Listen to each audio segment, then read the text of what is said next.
Hojilla, ¿cómo es que dice la propaganda aquella, Nicolás? Hojilla, raspa pa'lante, que duran hasta que aguante. Mario, ¿qué tal? ¿Cómo está la hojilla hoy, chicos? Anoche te estábamos viendo, Fidel no se pierde la hojilla. Rumbo al socialismo, con Chávez, todos somos sus hijos e hijas. El pueblo es el hijo de Chávez. Presidente, el mensaje para la hojilla, para la continuidad de... La hojilla. Bueno, la hojilla es el programa más visto de la televisión venezolana, sin lugar a dudas. No lo digo yo, lo dicen los números.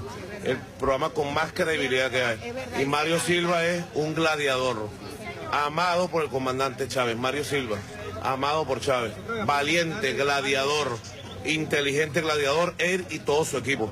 Así que honor a Mario Silva y a su programa La Hojilla, que en vida del comandante Chávez en este planeta, digamos, en vida terrenal, bueno, lo defendió con todo, con los codos, con las uñas, con la verdad, con todo, siempre lo defendió. Gracias, Mario Silva, gracias, hermano. Gracias, Prepárense.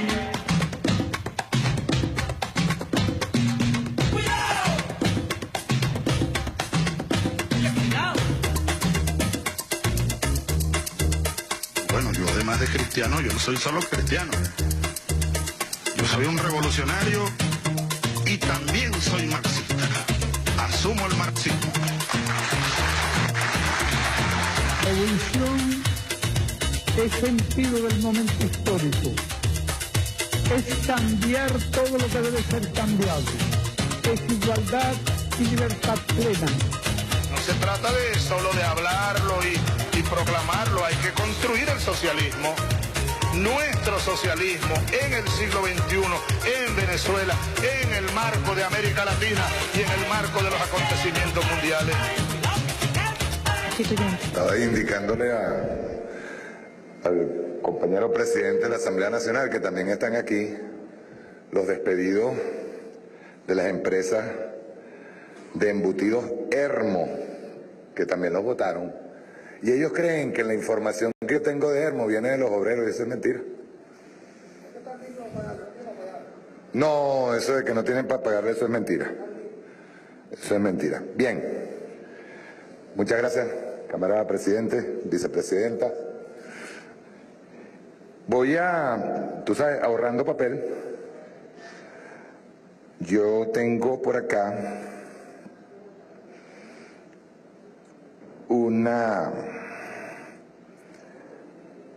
quiero pasar primero un video de lo que es una cronología reciente de las declaraciones infames de parte del señor Luis Almagro.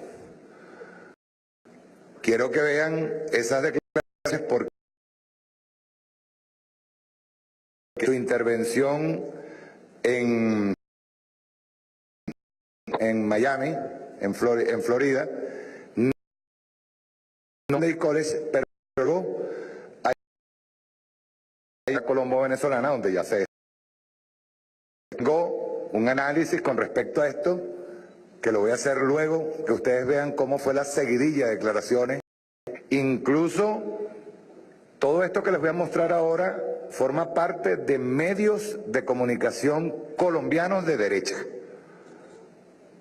que se vieron sorprendidos por las declaraciones de Almagro en la frontera. De hecho, desde Miami, llevan cerca de un mes, 2 meses, llevan una campaña pertinaz a favor de la intervención militar, y luego del comunicado del Grupo de Lima, de inmediato se originó en Miami un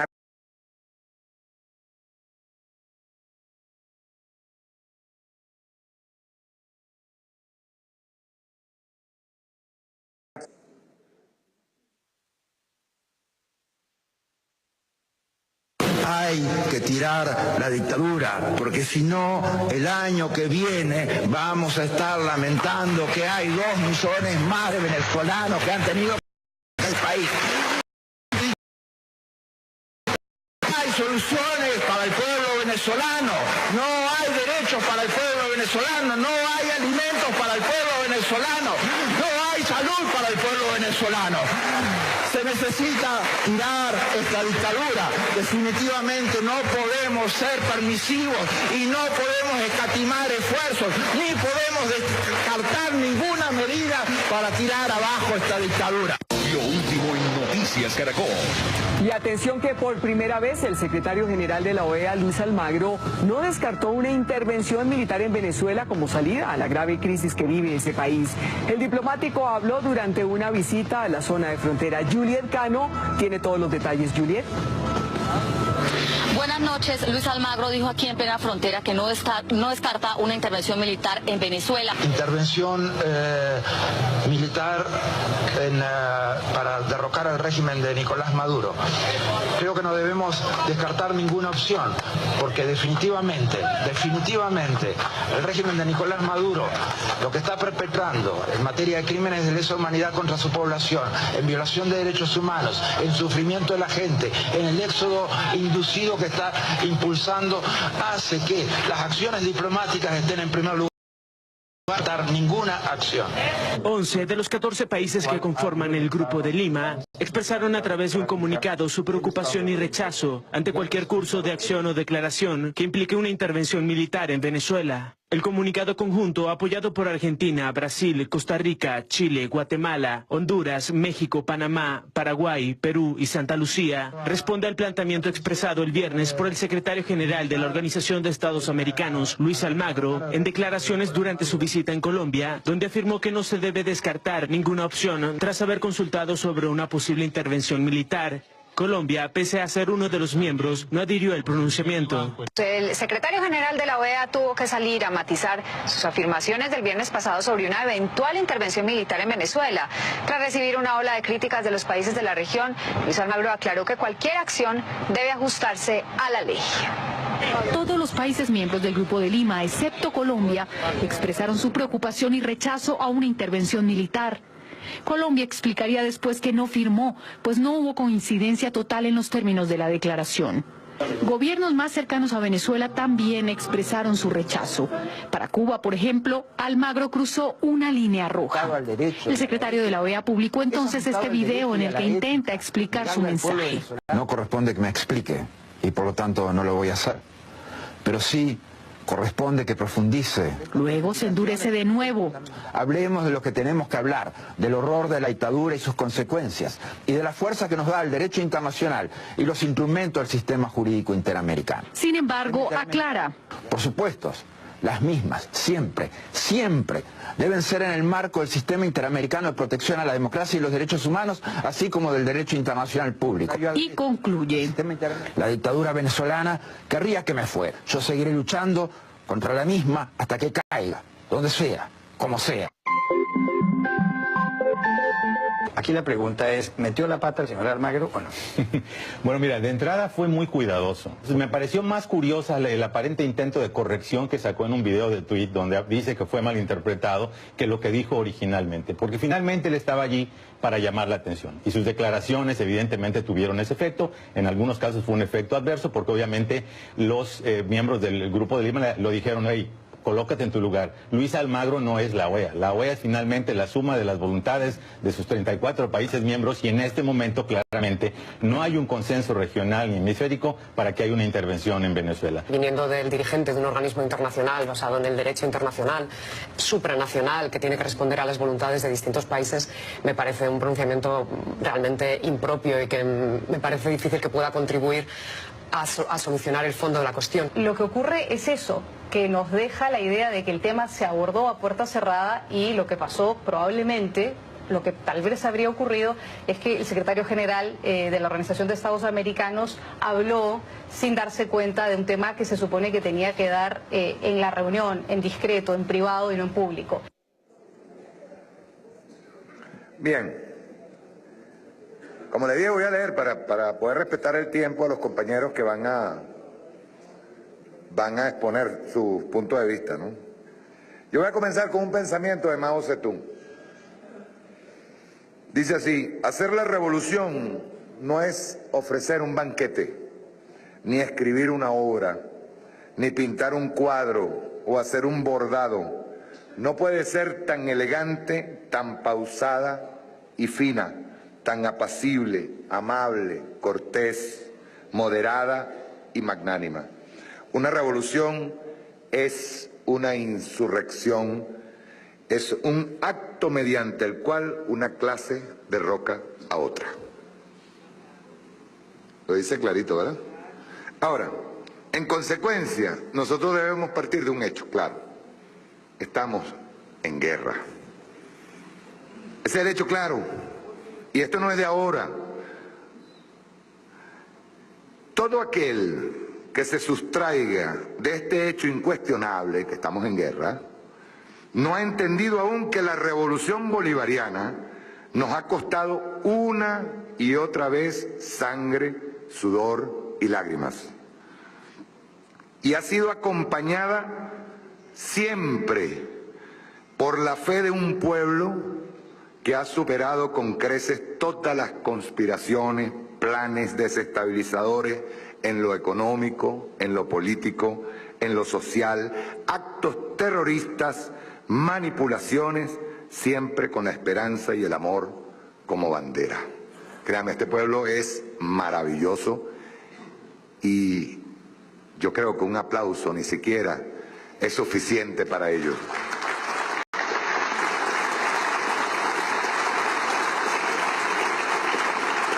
Desde el mismo instante en que el imperialismo norteamericano vio que peligraban sus intereses con la aparición pública del comandante Hugo Chávez, aquella gloriosa madrugada del 4 de febrero de 1992, la guerra no ha cesado.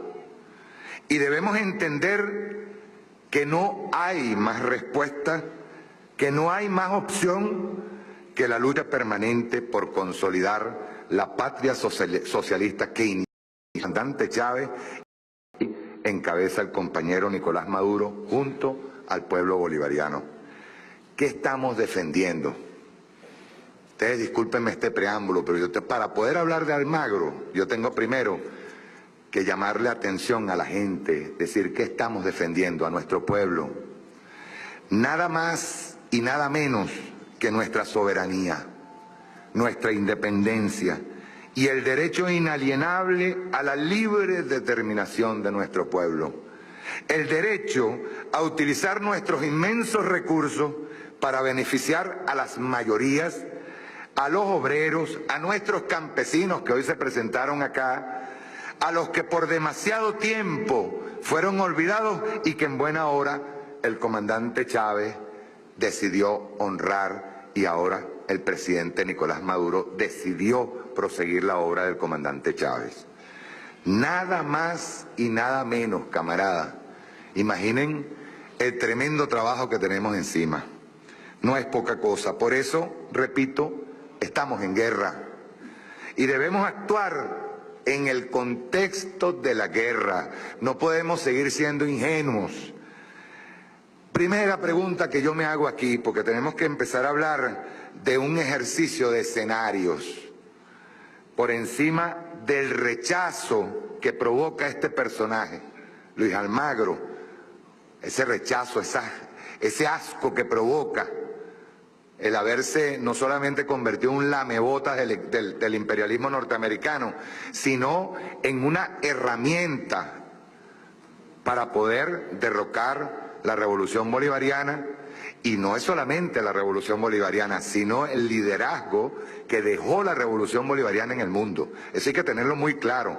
Como decía el camarada Pedro Carreño, el tema es petróleo, es petróleo, es petróleo.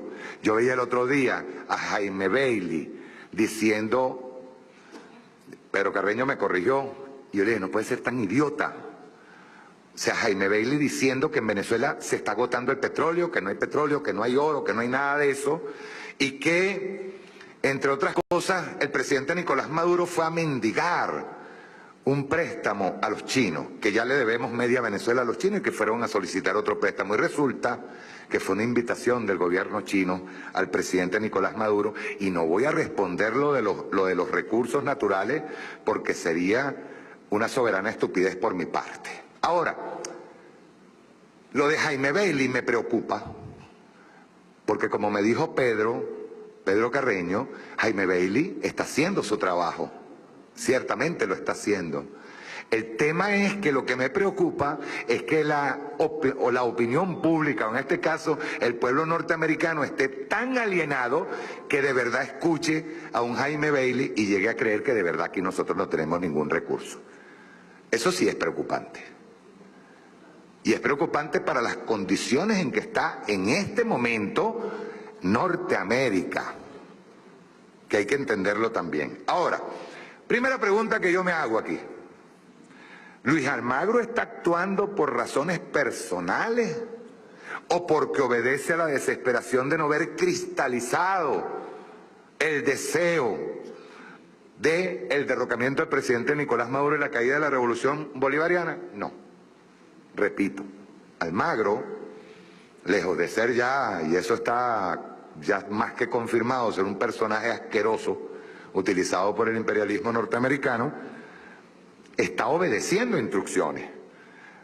Hay una primera hipótesis que yo me hice cuando lo vi a él primero en el Day College, y voy haciendo seguimiento a todas sus declaraciones, y hay una primera hipótesis que yo me hago, que ante la ambigüedad del Grupo de Lima, que no han decidido aún conformar una fuerza multinacional que se lance a una aventura que ejecute una intervención militar, el Departamento de Estado decidió ordenarle a su títere en la OEA que fuera arreciando en sus declaraciones.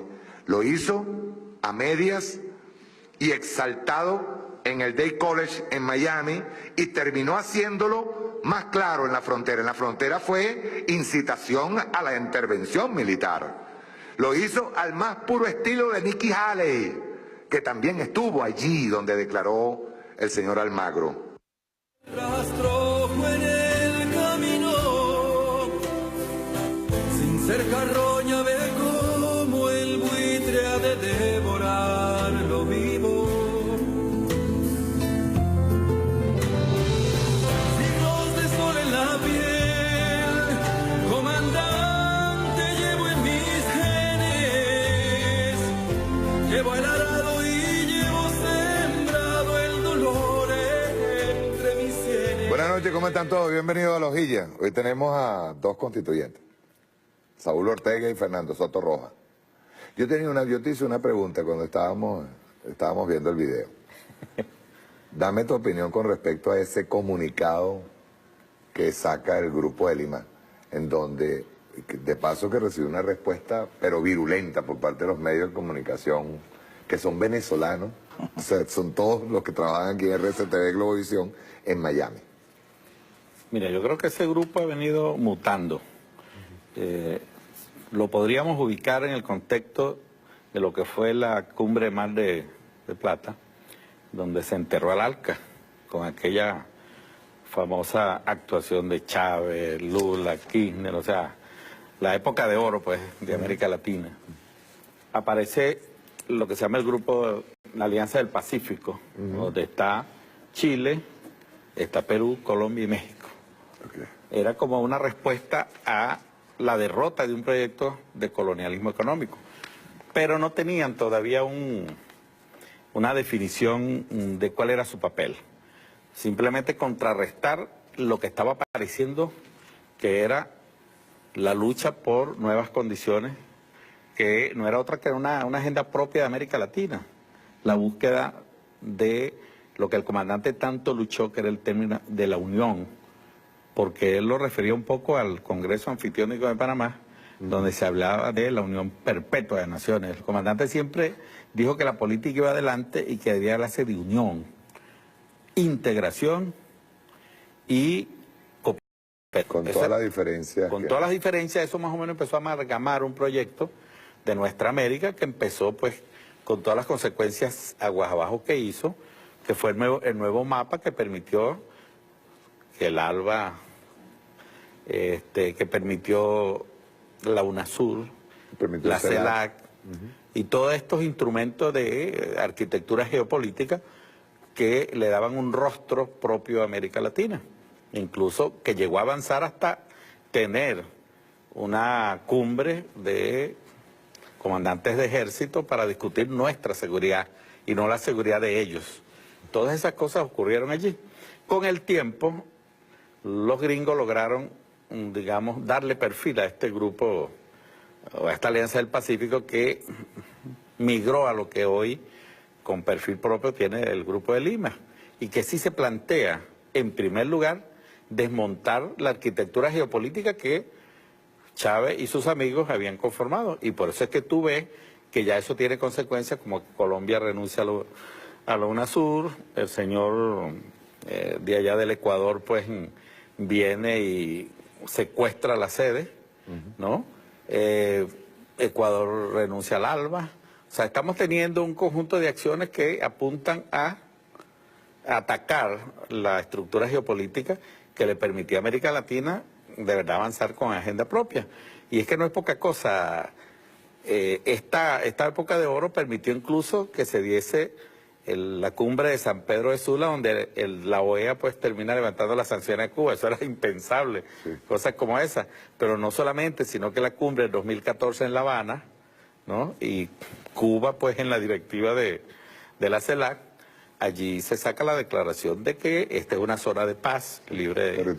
Territorio de paz, y eso no es poca cosa, ¿no? Entonces, el Grupo de Lima realmente nace, o migra a ser un Grupo de Lima para atacar y contener, o sea, todo este avance geopolítico del progresismo, porque ahí hay muchos matices, pero que va desde los partidos socialistas o los gobiernos socialistas como Cuba, Venezuela, hasta algunos incluso gobiernos de derecha decente, como el de Nicanor en el Paraguay. O sea, se había logrado conformar un perfil de nuestra América, que creo que correctamente, con las diferencias, pues estaba posicionándose. El Grupo de Lima empieza a tener un perfil propio a partir de que los gringos entienden que un instrumento que en vez de estar luchando por imponer el ALCA, tenían que ir más bien a contener el avance que había tenido pues el progresismo en América Latina, que tenía rostro propio. Yo creo que ese es el papel del Grupo de Lima, y ellos entienden que para llevar a cabo su tarea no bastaba incluso con todas las, digamos, las maniobras que empezaron a aparecer con los golpes parlamentarios, sino que se dieron cuenta que el problema era Venezuela. Sí, ese muro de contención que estaba allí, y que era lo que estimulaba también a los pueblos a seguir luchando por, digamos, alcanzar... Objetivo, tumbar la revolución. Entonces, la revolución bolivariana es el objetivo. O sea, mientras eso no se logre, sigue encendida la llama de la revolución, de las esperanzas de cambio de nuestros pueblos, y por eso que empiezan a centrarse en Venezuela, a tal punto, bueno, que...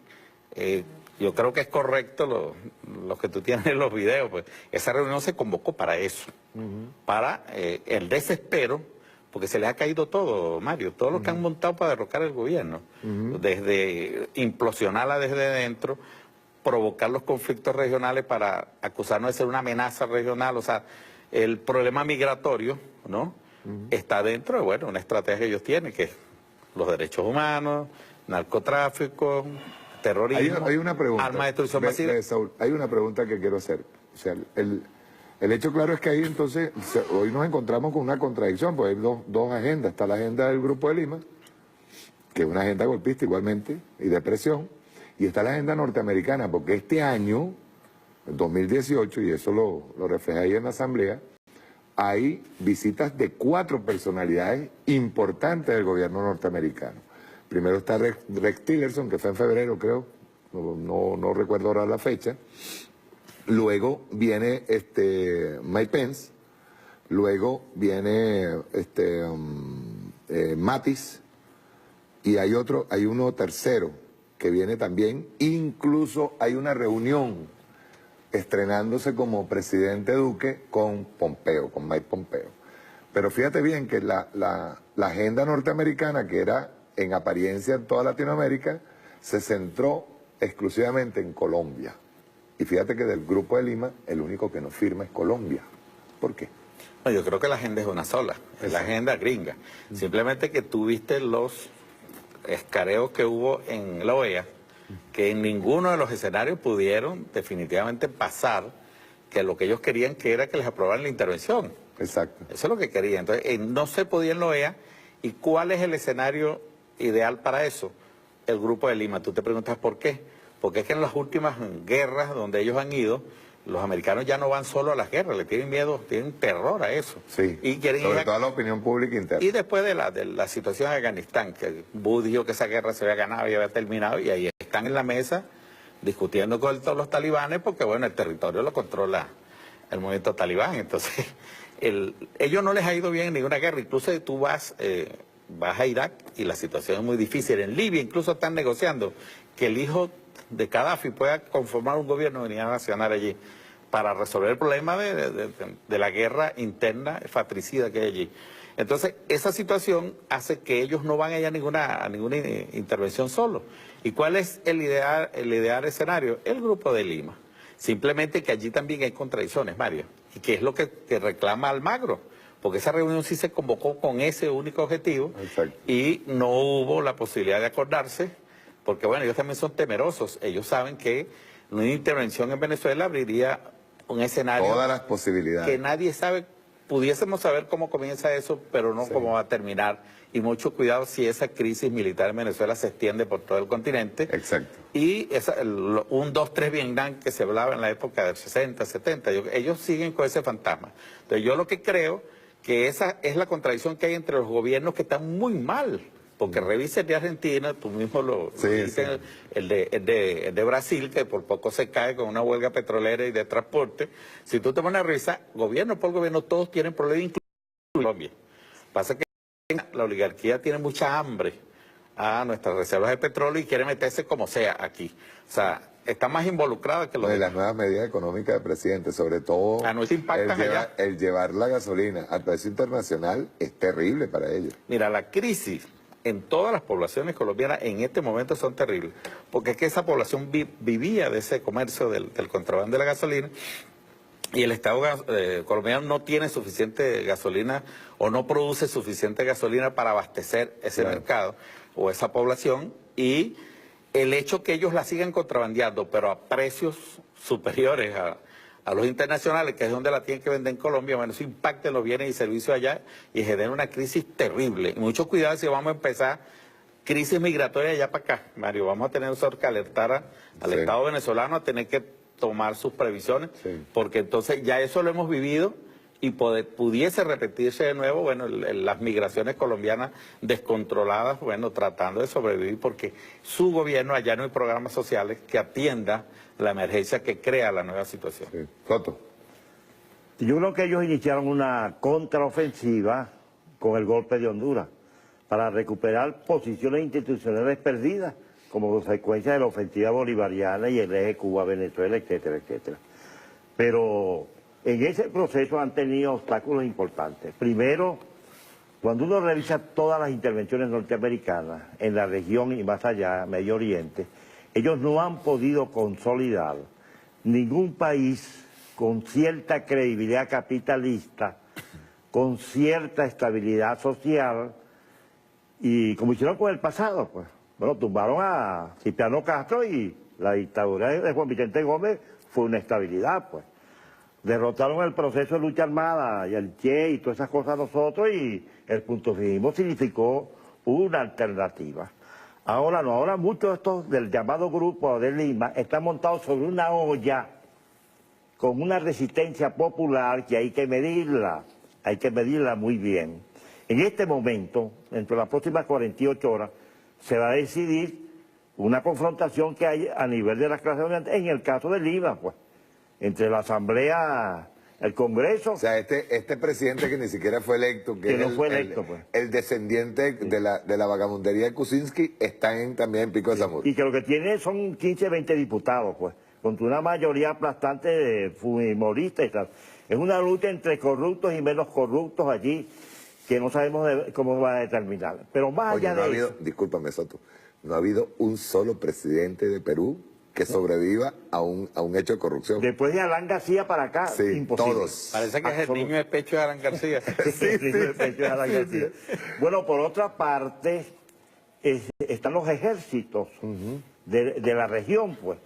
donde en esos ejércitos hubo una lucha tremenda por la libertad, por la democracia, y muchas de esas cúpulas militares quedaron rayadas por los tremendos torturas y genocidios, particularmente que se dieron en Argentina y en Brasil, pues. Entonces ahí están esos ejércitos que han medido ese costo político, y de alguna manera las corrientes progresistas deben haber entrado allí. Yo recuerdo que cuando nosotros estábamos en el Mercosur, bueno, nosotros no solamente íbamos y hacíamos las reuniones estas formales del Mercosur, sino que Saúl Ortega, presidente del Mercosur por un año, y yo como presidente de la Comisión de Seguridad y Defensa. Soto presidió la Comisión de Defensa. Por consenso de todos ellos, incluyendo el Paraguay con el golpe del Paraguay. Por eso en esa oportunidad tenemos que buscar un punto en los ejércitos, porque esos ejércitos en general fueron conformados en el pasado con cierta idea del Estado-Nación, con todo. Eso el fundamental, sí, el fundamentalismo neoliberal barra contra eso, incluso contra los proyectos socialdemócratas y los proyectos socialcristianos. Y barra contra que hoy en el debate de importante contenido que se dio en la Asamblea Nacional, esa cosa creo que quedó más o menos clara en esa situación. Entonces no las tienen todas las de ganar los yanquis. Lo seguro que tienen los yanquis hasta ahora, por supuesto, es el gobierno norteamericano y esa base que tienen en Colombia, porque es una burguesía históricamente asesina, antipopular, más de 200, 300 años allí, enclastrados esos apellidos allí. Y eso está, ellos no necesitaron la fórmula de Argentina ni de Chile. No, nada. De dictadura. Ellos en sí son asesinos. La oligarquía colombiana es la más asesina del continente. La más asesina, y bueno, del gaitanazo y todas esas cosas, pues. Sí. Y en esos pueblos de Colombia no han pasado por lo que hemos pasado nosotros.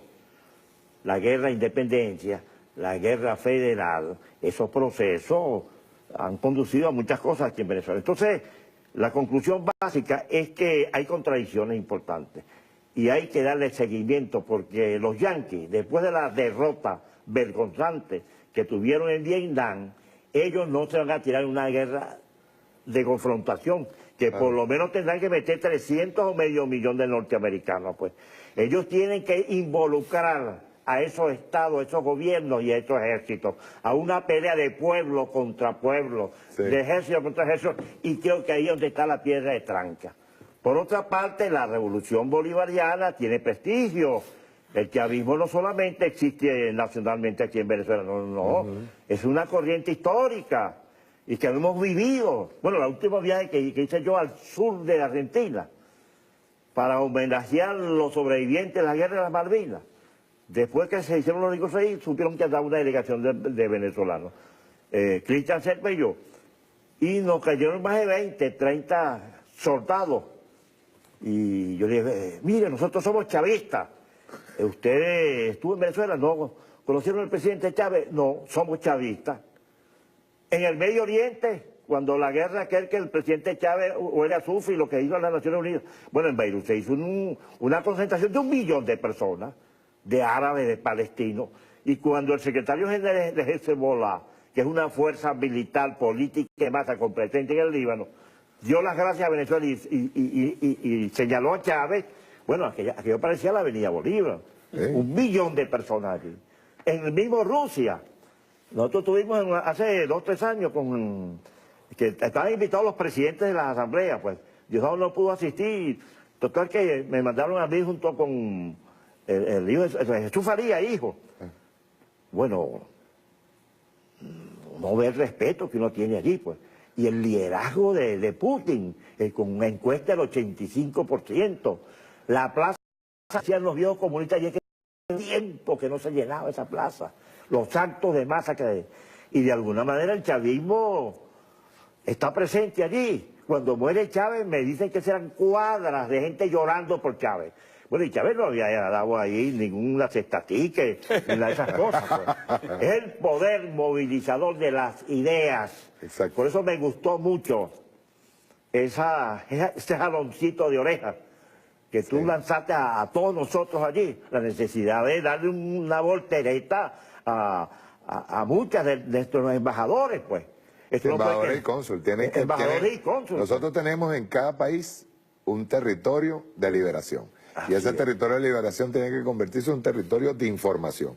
En Europa es terrible, todos los días hay una noticia en contra de Venezuela.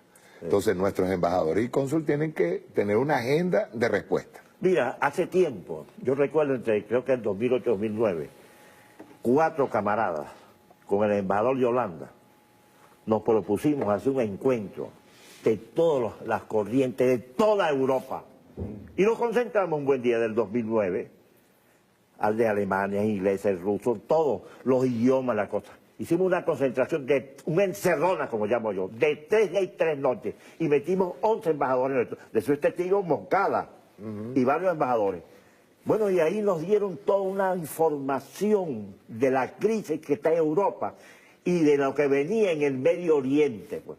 Cuando yo regresé aquí, el presidente, el ministro de Relaciones Exteriores era casualmente el camarada, hoy presidente Maduro. Pues. Yo dije, mira, sin pedirte una puya a ti, ni a Chávez, mira lo que se pudo hacer. Entonces nosotros tenemos un movimiento de masa en Suiza. Bueno, que han venido al país. Nosotros podemos movilizar 100, 200, 300 personas en Suiza cuando estén acusando allí a Venezuela. Pues. Exacto. Y agarrar un avión de mutilados y de torturados y de familiares y con uno de nosotros, cualquiera que hable allí, señale la situación. Y con esto, con un apoyo de masa de suizos y de víctimas venezolanas, víctimas de esta oposición, eso no lo derrotan, pues eso no lo puede hacer la oposición, eso no lo pueden hacer los americanos, etcétera. Nosotros, la gran caché nuestro es que tenemos la capacidad de movilizar pueblo, no solamente en Venezuela, sino en muchas regiones del país, y que tenemos que romper con esas fronteras, ¿vale? Romper con esas fronteras. ¿Por qué? Porque esta es una lucha entre el imperialismo, que es enemigo histórico de la humanidad, y los pueblos del mundo, y el centro de la revolución latinoamericana está en Venezuela.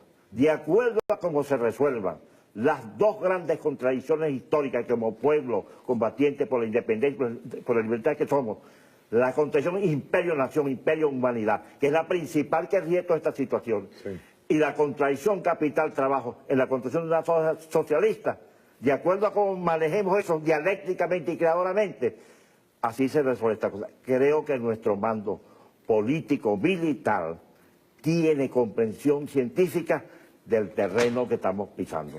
Y cuando tiene uno un rumbo histórico, un rumbo estratégico, creo que manejar la táctica con sus infinitas formas de organización y lucha, la propaganda, la concentración, la dispersión, las consignas, eso es cosa. Por eso yo soy optimista. Nosotros vamos a salir de esta guerra, tal cual como tú la señalaste en tu intervención, que se expresa en la guerra económica, pues es un asedio por factores internacionales y nacionales. Eso lo vamos a hacer porque tenemos con qué.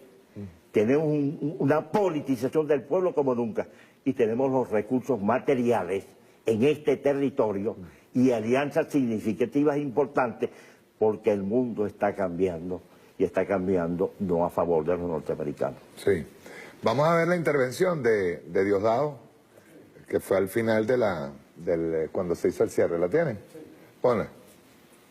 Tania, que estaba escuchando, porque yo también ando buscando adjetivos contra Almagro. No puede ponerle muchos. Y seguramente le calzan de manera insuficiente, pero le calzan. Le calzan.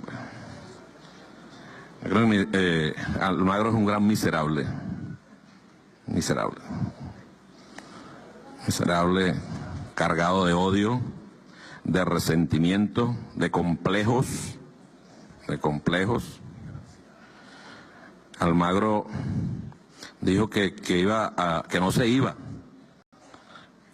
hasta que no se vaya Maduro. Bueno, vas a tener que echarle pierna hasta el 2024. Por lo menos.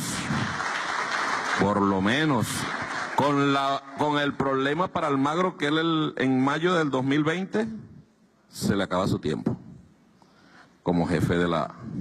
Jefe no, como secretario, sicario, como dice Jorge Arriaza, el sicario general de la OEA. Mayo del 2020, porque fue electo en mayo del 2000, 15, son 5 años. A menos que vaya a la reelección, pues. A menos que él vaya a la reelección. Algunos compañeros, yo creo que el fondo de esto tiene que ver con los modelos políticos.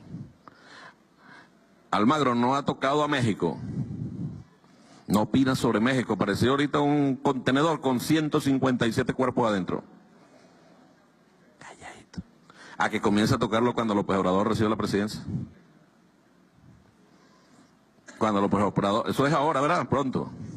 Seguro que va a comenzar a sacarlo de los contenedores cuando López Obrador sea presidente. Ahorita no.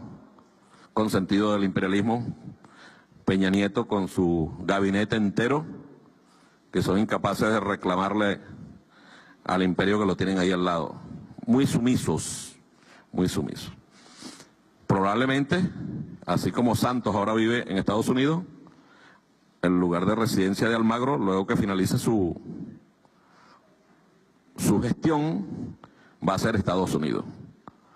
Porque en Uruguay dudo que vaya a vivir Uruguay. Los pueblos desprecian a los traidores, desprecian a la gente mala. Y yo de verdad, perdónenme, pero creo que todo forma parte del gran plan, ¿no? Él se presentó ahí, en la frontera. ¿Por qué se presentó en la frontera? Él esperaba, ayer yo estuve reunido con los hermanos generales del ejército, que comandan brigadas. ¿Qué claridad tienen los compañeros de la Fuerza Armada Sotorroja sobre lo que está ocurriendo con nuestro... Soto siempre lo ha dicho, una claridad extraordinaria. Fue el general Pérez Arcaya, allí también estuvo en esa actividad, estuvo con nosotros, conversando. ¿Qué es lo que ellos buscan? Esa provocación. Imaginemos que alguien hubiese hecho algo contra ese señor ahí en la frontera. ¿Saben a qué iban a acusar, verdad? A nosotros. Ayer o hoy en la mañana el embajador de Estados Unidos en Colombia dijo que Colombia cuenta con Venezuela con Estados Unidos si es agredida por Venezuela. Bueno, a nosotros no nos extraña eso, pero que ya ellos sean tan descarados que lo digan abiertamente es para revisarlo. Sí, pobrecito Colombia. Pobrecito Colombia. En verdad, nosotros nunca le hemos, y dudo que en algún momento lo hagamos porque estamos llenos de historia, le hemos declarado la guerra a nadie.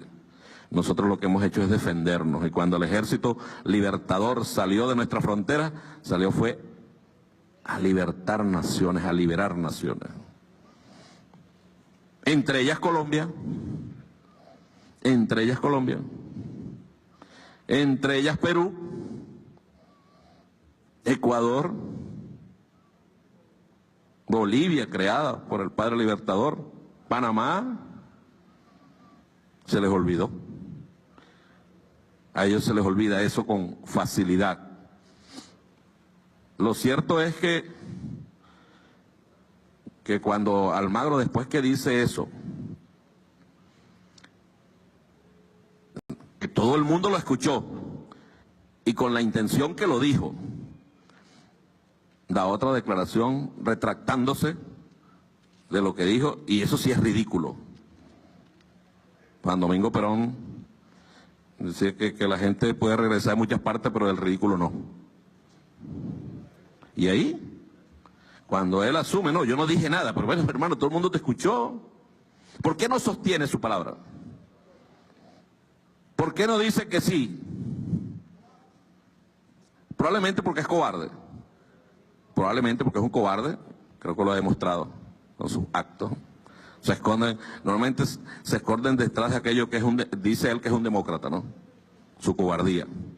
Pero es que detrás de eso tiene que haber otro plan, que es el que nosotros estamos obligados a protegernos de ese plan.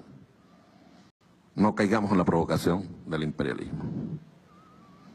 Nosotros no le vamos a declarar la guerra a nadie. Lo que sí es que vamos a defender nuestro territorio, nuestra soberanía, nuestra independencia, de quien sea. De quien sea.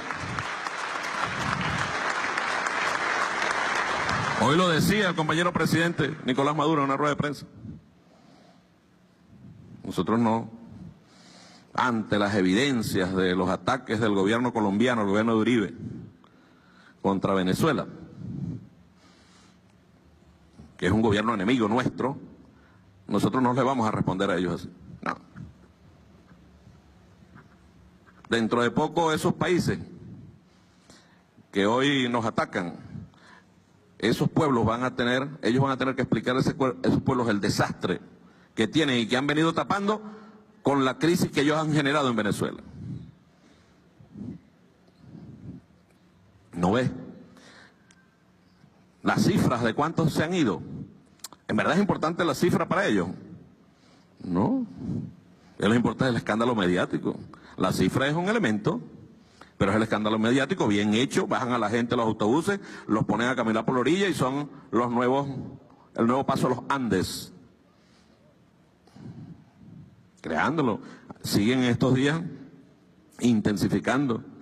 Lo que dijo Almagro de que el plan Vuelta a la Patria no sirve para nada, lo repite hoy Perú. Lo cierto es que los venezolanos y las venezolanas han sufrido ataques racistas, de xenofobia en otros países. Por distintas razones, muchas razones. Pero los han atacado. Y ellos tratan de tapar eso. No, es culpa de Maduro. La xenofobia es culpa de Maduro. Los ataques contra esa gente es culpa de Maduro. No. Es una gran campaña contra nuestra gente y contra nuestro pueblo. Una gran campaña. Mire, yo dudo que algunos de los que estemos aquí no conozcamos a algún muchacho que se haya ido. Joven, una familia que se haya ido. Dudo, de verdad. Algún tercero cercano, uno sabe que se fue. ¿Cuántos mensajes recibimos todos los días? Queremos regresarnos a Venezuela. Todos los días, desde estos países. Insuficientes han sido los viajes en vuelos de avión. Insuficientes, claro que son insuficientes.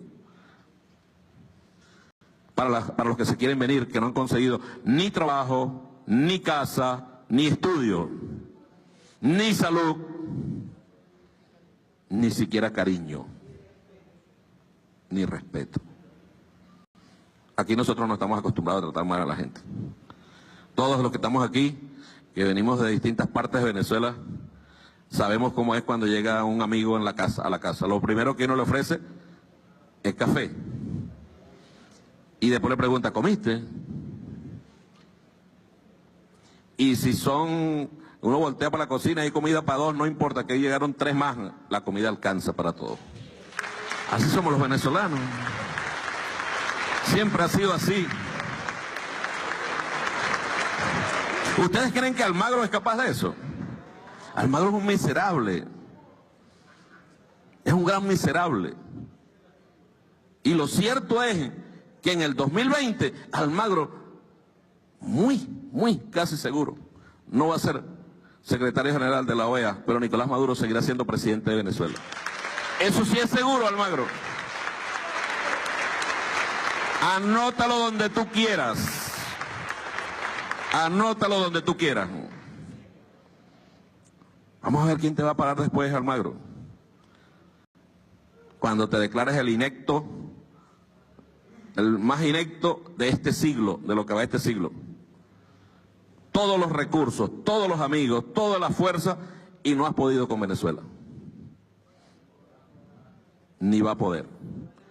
Igual, no desestimemos lo que ellos están haciendo. Fíjense, hablan de gobierno aquí en Venezuela. La dictadura. Solo sembraron un trabajo, solo dice el manual de Jean Char, dice de la dictadura a la democracia. Primero hay que sembrar que hay una dictadura. Por eso es que ellos repiten dictadura, dictadura, dictadura. Y ellos, por ejemplo, Almagro en su organismo donde él es secretario, ¿no recuerdan cuando iba a asumir el de Bolivia fue? Que lo suspendieron y pusieron a otro. ¿Ah? La democracia. Golpe de Estado ahí. La democracia. critican la democracia de Venezuela y ellos no son capaces, pero ni un tercio de lo que es democracia aquí, de lo que se practica aquí en Venezuela. Ninguno de ellos. Entonces, yo creo que lo que nos corresponde a nosotros es hacer nuestra parte. Los miserables como Almagro, cuando se vaya el miserable de Almagro, va a aparecer otro miserable. No vayan a pensar que se acabaron con Almagro, no. Los miserables van a seguir. Esos miserables. ¿Qué diferencia encontramos nosotros, lo dijo Erle al final, entre Uribe y Almagro? ¿Cuál? Ninguna. Al final eso, él va a decir, me faltó tiempo. Ojalá no cometan la locura de atacar a nuestro país. Yo creo que los pueblos del mundo, y nosotros deberíamos incorporarlo a este punto y propongo yo aquí pues arbitrariamente, yo soy arbitrario. Nosotros tenemos que solicitarle a Almagro que renuncie a su condición de secretario general de la OEA por indigno, por miserable, y que quede que esta Asamblea Nacional Constituyente exige la renuncia de Almagro a esa institución. Ya Evo, el gran Evo, nuestro hermano Evo, ya lo pidió. Es indigno, ¿vale? ¿Ah? Aragua también. Nicaragua. Nicaragua, claro, hoy. Claro. Y en Aragua también, estoy seguro. Pero yo creo que aquí debe quedar que nosotros exigimos que él renuncie por indigno a esa posición que tiene, que le dieron al resto de los países. Porque hay que poner en evidencia al grupo de Grima. Ellos están fingiendo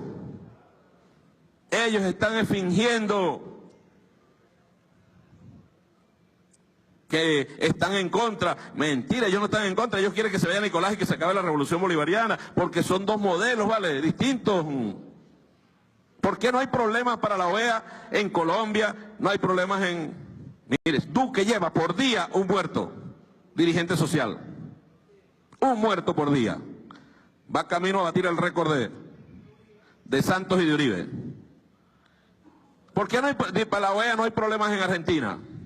¿Por qué no hay problemas en México? ¿Por qué no hay problemas en Brasil? ¿Por qué no hay problemas en Paraguay o en Panamá? Porque Costa Rica tiene una semana en huelga. Una semana en huelga general. Y las calles tomadas por el pueblo. ¿Quién saca eso? Se dan cuenta de Venezuela, de Cuba, de Nicaragua, de Bolivia. Y el que tenga alguna duda, anote las persecuciones a los compañeros de esos países que tienen algún tipo de liderazgo. Y ahí es donde uno a veces dice, carajo, ¿cómo nos vamos a estar nosotros peleando por ver quién va a ser concejal? ¿Verdad? Yo creo que nosotros debemos pelear, digo yo, es porque Venezuela siga siendo libre, siga siendo independiente, siga siendo soberana.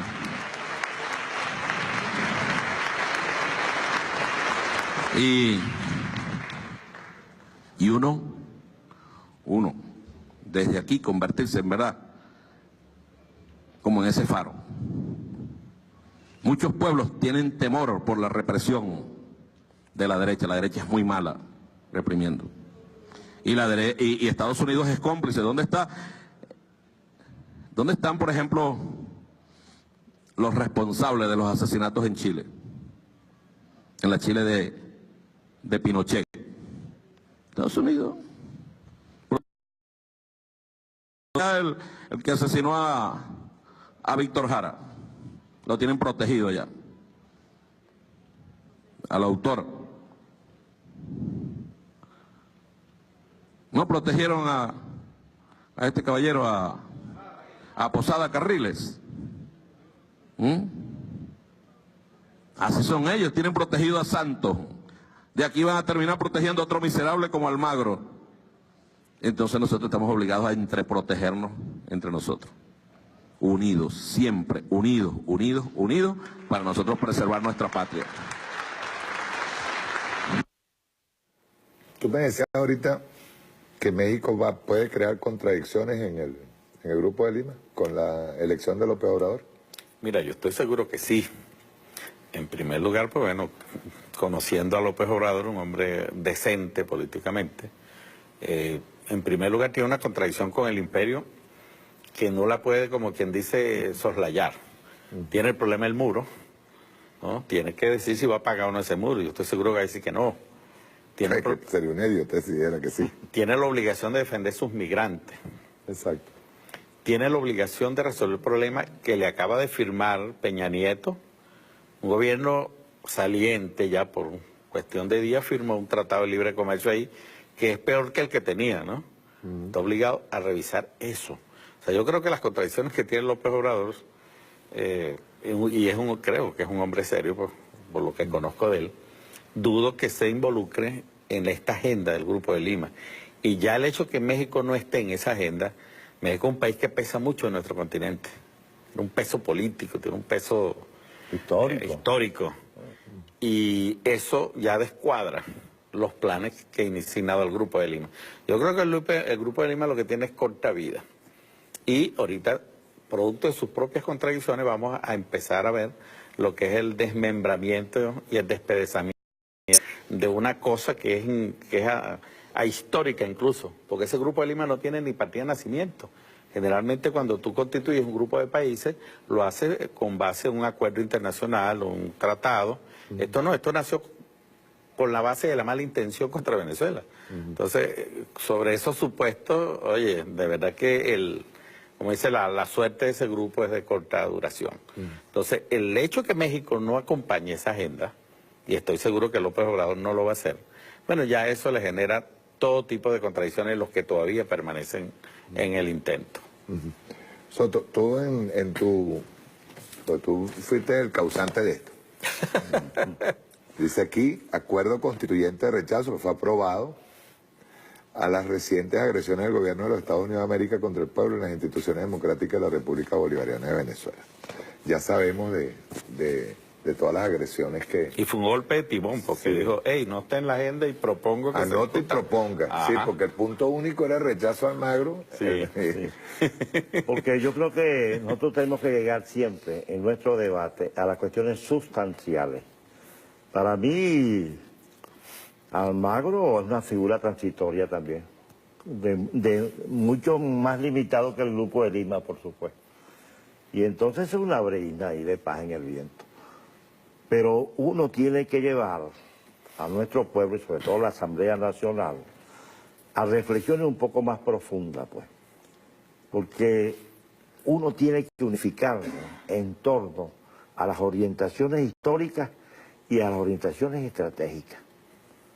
Y precisar que en esa contradicción, fíjate que todas las luchas antiimperialistas, el imperialismo norteamericano durante 200 años las resolvía a través de subalternos. Los golpes de Estado, los atentados, todo eso eran subalternos. Ahora no, ahora la contradicción es muy clara. Trump, Maduro, compadre. Sí. Esa es la escena. Esa es la escena política. Ajá, ¿cuál es la posición de esta base de la oposición venezolana? Que quedó sin liderazgo, que está anarquizada, pero que están esos 3, 4 millones por allí, que yo creo que la inmensa mayoría de esa base no está por una anexión a un Puerto Rico venezolano hacia los Estados Unidos. Yo creo que no. Yo creo que tenemos que trabajar políticamente esa situación que se crea con la ausencia de una oposición conservadora y nacionalista en el país. Entonces el movimiento bolivariano tiene que dar un golpe de timón en todos los sentidos. Por eso a mí me encanta mucho que estemos en alerta, en movimiento y en debate. Está en debate el 4º Congreso del Partido Socialista Unión de Venezuela.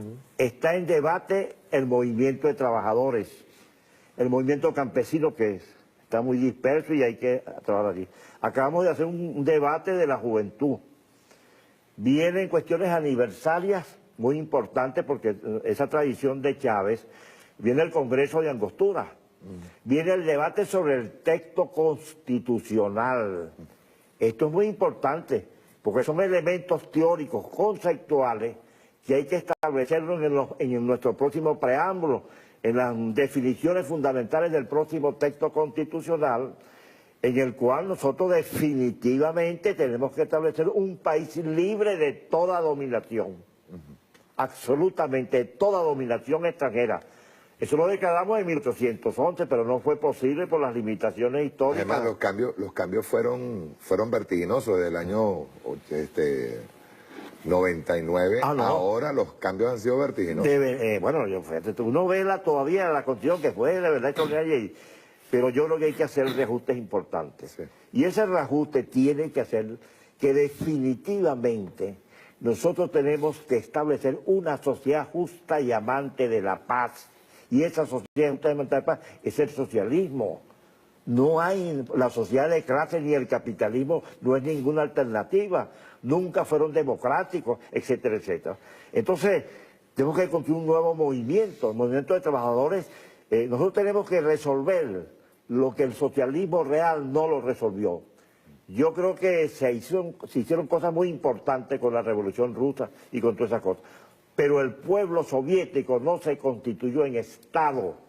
Y creo que el presidente Chávez, que era un hombre que veía mucho más allá de la nariz, que se empezaba mucho en la historia, pero que leía y discutía mucho, cuando coloca la idea de los consejos comunales, la idea de la comuna, es la constitución del pueblo en Estado. El Estado comunal. El Estado comunal, el Estado democrático, el Estado socialista, o sea, por aquello de lo que tú leíste de Mao Zedong, pues. O sea, aquí está plantea una lucha de clases y la construcción de 4 cuestiones que son esenciales desde el punto de vista teórico. El tema del Estado, esto es un tema central. Y eso va a crear roncha incluso en el propio movimiento bolivariano. Porque cualquier rasgo neoliberal representativo burgués, no, eso tiene que quedar. Nosotros tenemos que agotar definitivamente el régimen liberal burgués en este país, que se agota con este proceso, con esta oposición, y abrir otros espacios de debate a las diversas corrientes, que fue la idea del comandante Chávez. Entonces el tema del Estado es fundamental. El tema del nuevo programa sintetizado en ese texto constitucional, eso va a ser esencial. El debate sobre el socialismo, eso está todavía crudito, pues, pese que el socialismo tiene en la historia más de 200 años, pero como sistema, como modo de producción transitorio para llegar a una verdadera sociedad sin clase, que nosotros los marxistas decimos el comunismo.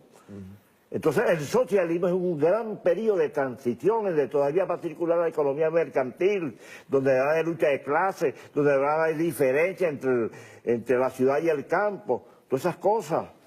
Nosotros tenemos que liberar un debate de verdad bello, como yo creo que lo soñó alguna vez el fundador del socialismo venezolano, José Pío Tamayo. Él decía, ya agonizante, rumbo allá en las carpas rojas, que había que construirlo sobre la base de la ciencia, del conocimiento, de la poesía, de la belleza. Nosotros tenemos que ser creativos, absolutamente creativos, y creo que hemos sido.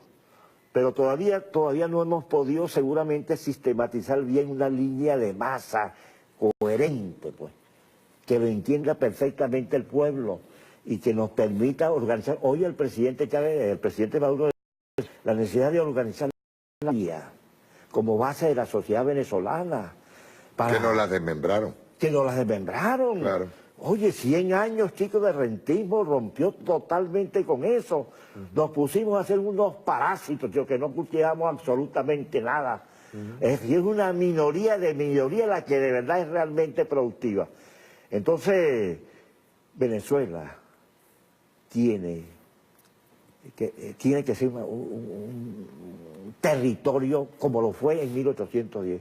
Mira, cuando uno se ponía a ver aquella Caracas de 35.000, 40.000 habitantes, a principios de 1800, que produjo a Bolívar, que produjo a Andrés Bello, que produjo a Simón Rodríguez, que produjo a Sucre.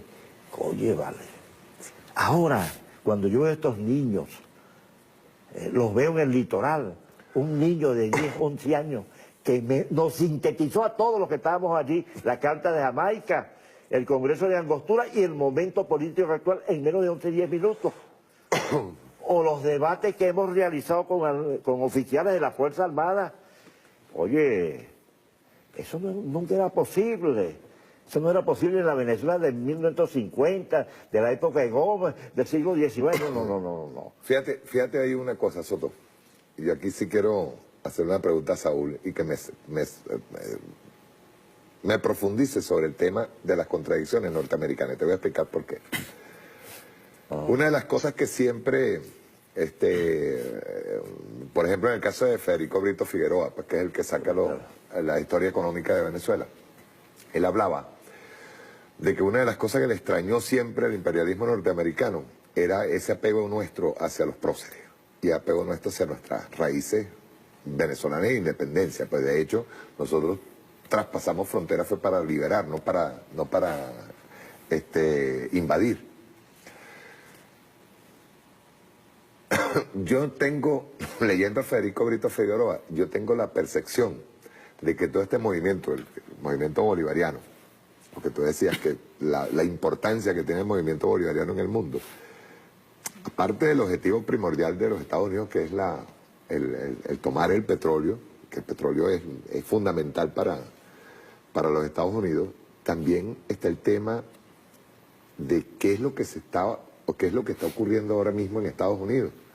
Las contradicciones entre latinos, negros, indígenas y el supremacismo blanco tratando de nuevamente colonizar o de tomar poder absoluto sobre lo que ya no son minorías, Saúl, porque estamos hablando de una grandísima migración que hubo, sobre todo en Latinoamérica hacia allá, y de un compendio de etnias que implican un nuevo debate, incluso de renovación ideológica dentro de Estados Unidos, que ha sido particularmente mediatizada, que ha sido alienada, pues, de acuerdo a los medios.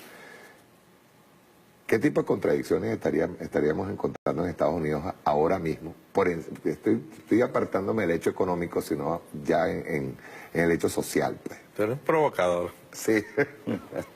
Yo te voy a lanzar a ti dos temas y luego te caigo ahí. Okay. Yo creo que nosotros nos marcamos, nosotros mismos, somos pecadores, porque el pecado original nuestro está en la Declaración de la Independencia. Okay. Y cargamos con esa cruz por muchos años hasta que definitivamente... Como Haití, en campo de Carabobo, sido el primer pueblo. En el campo de Carabobo terminamos de definir ese tema. Cuando Hugo Chávez, en aquel famoso acto frente a la UCB en la autopista, se declaró socialista y antiimperialista, es nuestro segundo pecado original que nos presenta frente al mundo, y así como ganamos de amigos a todos los pueblos del mundo que luchan por su liberación y por la justicia social, también nos ganamos a los enemigos históricos en el mundo, que es el capitalismo, el fascismo y todas esas corrientes que quieren aplastar cualquier pensamiento libertario. Entonces tenemos que nosotros asumir, ¿verdad?, con responsabilidad, y aquí quiero citar algo que yo le escuché por primera vez al compañero Nicolás Maduro en el foro de Sao Paulo, que dijo: aquí se acabó el lloriqueo, vamos a asumir nuestras cosas. Y yo creo que ese planteamiento el presidente debe seguirlo profundizando, porque estamos a las puertas de un escenario que es una intervención militar, y tenemos nosotros que asumir, así como los compañeros que acompañaron la Declaración de la Independencia, ¿verdad?, y cargaron con esa cruz, nos toca a nosotros en este tiempo cargar con la cruz de los que aplaudimos cuando Hugo Chávez dijo: esta revolución es socialista y antiimperialista. Entonces, un poco para que no quería que esta idea no dejara de ser presentada. Voy a lo de los Estados Unidos. Yo creo incluso que nosotros cometemos un error a no estudiar la sociedad norteamericana, que es una sociedad muy rica en enseñanza también, porque ese pueblo ha luchado, Mario. Sí. Y solamente le quiero recordar a nuestros trabajadores que celebramos el 1 de mayo por la gesta de lucha de los trabajadores norteamericanos. Sí. Y los negros han peleado por sus derechos como nadie, ¿ok? Todavía. Las mujeres incluso. Todavía hoy, sí. Entonces, todavía hoy. Yo tuve la oportunidad de ver en los propios Estados Unidos las masivas luchas de los migrantes, ¿no? Ilegales, desafiando al Estado policial, porque el Estado norteamericano es un Estado policial. Entonces, el Estado policial oprime a los norteamericanos.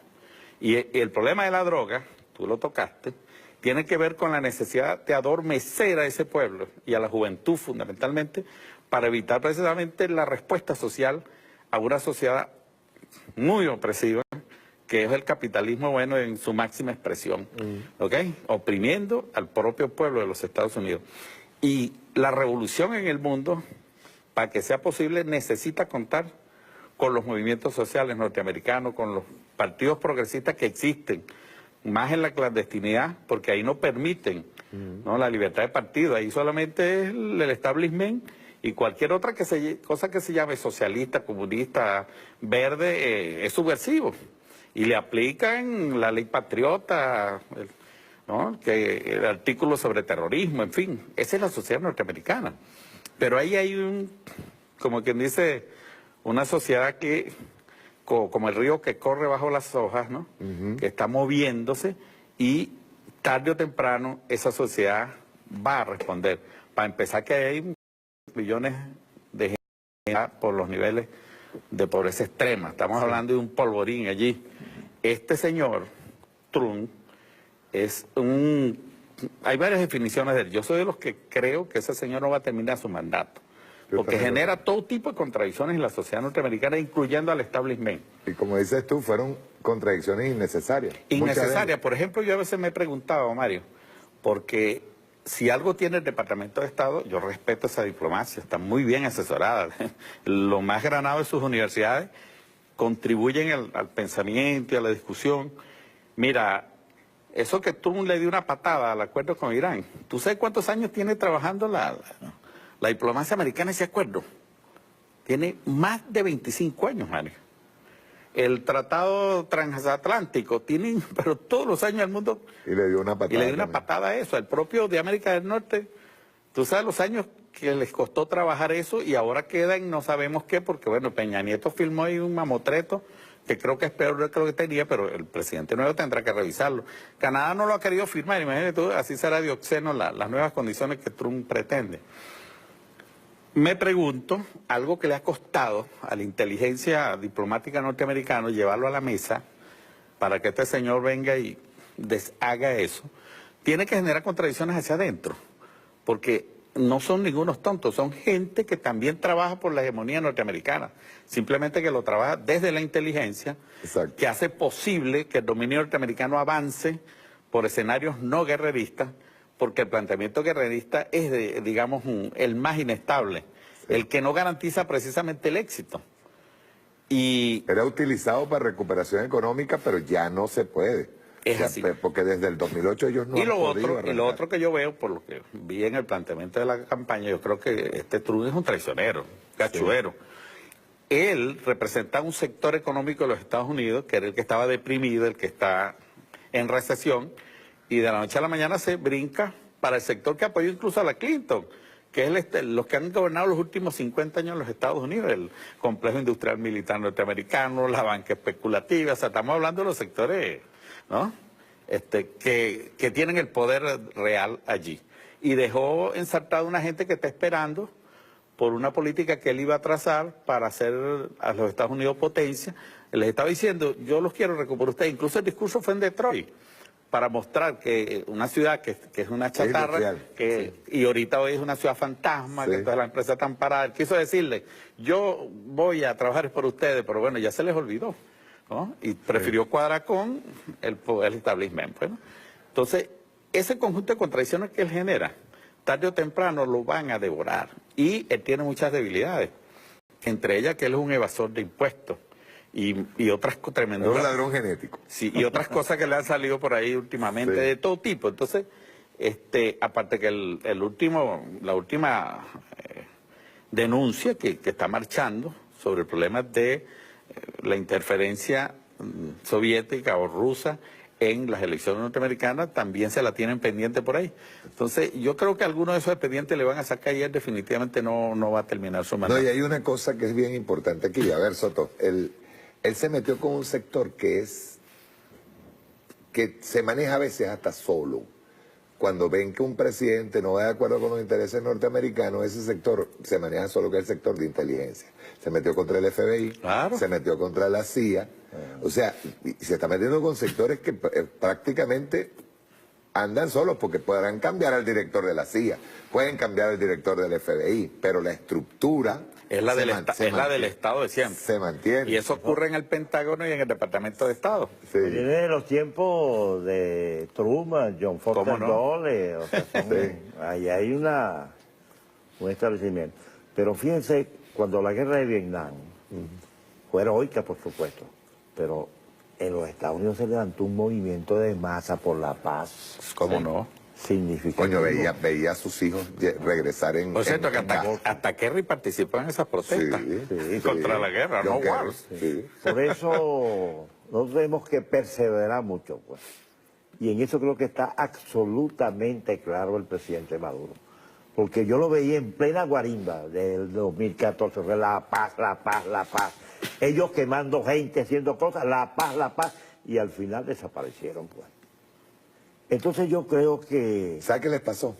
Muy parecido a lo que pasó con la Plaza Altamira. Exacto, pues. Se cocinaron en su Se cocinaron entre ellos mismos, pues. Sí. Quería cerrar lo otro, disculpa, Soto, con un elemento simbólico que a veces cometemos, y yo creo que es un error.